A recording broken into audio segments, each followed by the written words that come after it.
U današnjem videu pokazat ću vam kako napraviti uređaj za točkasto zavarivanje i to uz pomoć dijelova iz stare mikrovalne.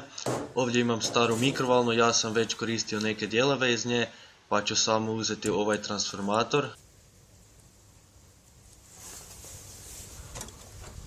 Evo, on je već kod mene olabavljen i taj transformator koristit će nam u ovom projektu.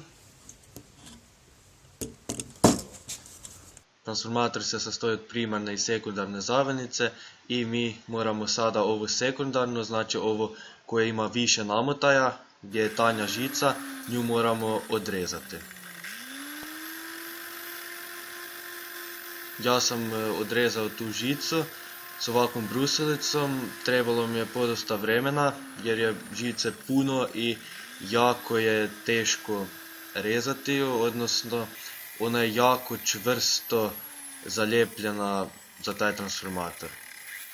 I najbitnije je kad režete ovako s brusilicom morate paziti da ne oštetite druge dijelove transformatora, a najbitnije je ne oštetiti ovu donju zavojnicu. To je primarna zavojnica koja mora ostati gore i koju koristimo i dalje.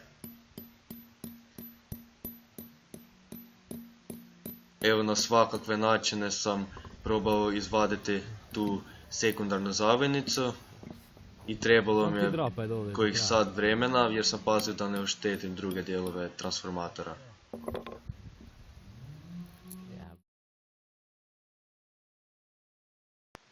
Kad se izvadi ta sekundarna zavojnica, to je jako puno bakra kojega možete pospremiti za poslije. Možete ga prodati, a možete ga iskoristiti i u drugim nekim projektima. Sada nam treba čim deblja žica koju ćemo staviti na to mjesto, znači ove tu dvije rupe gdje je prije bila sekundarna zavojnica.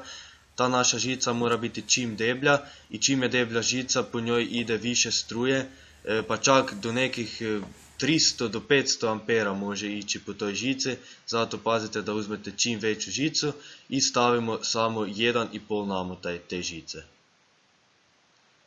Ako stavimo više namotaja, bit će viši napon, a manja struja, a nama za varenje treba čim veća struja, a napon nam sad nije toliko bitan. Iako ako imate nešto tanju žicu, slobodno stavite 2-3 namotaja, ali nemojte više od toga.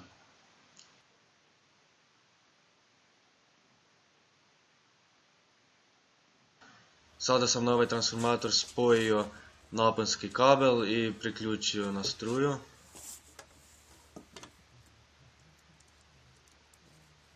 Znači, priključio sam ovaj transformator na struju.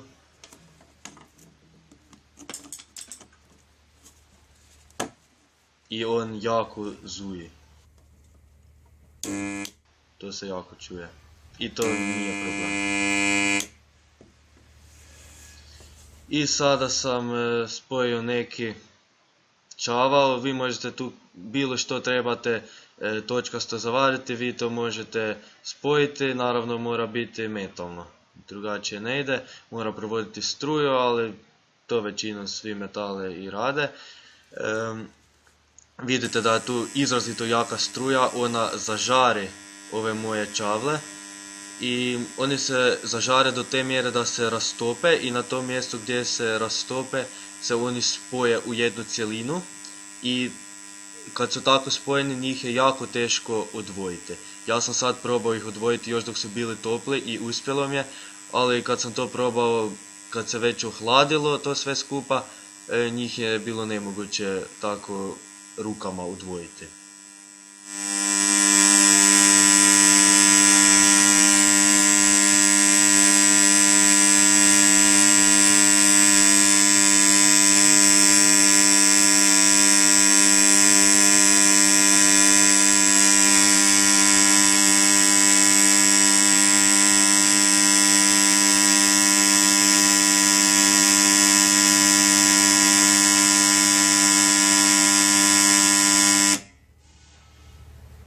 I pustio sam da se to malo ohladi.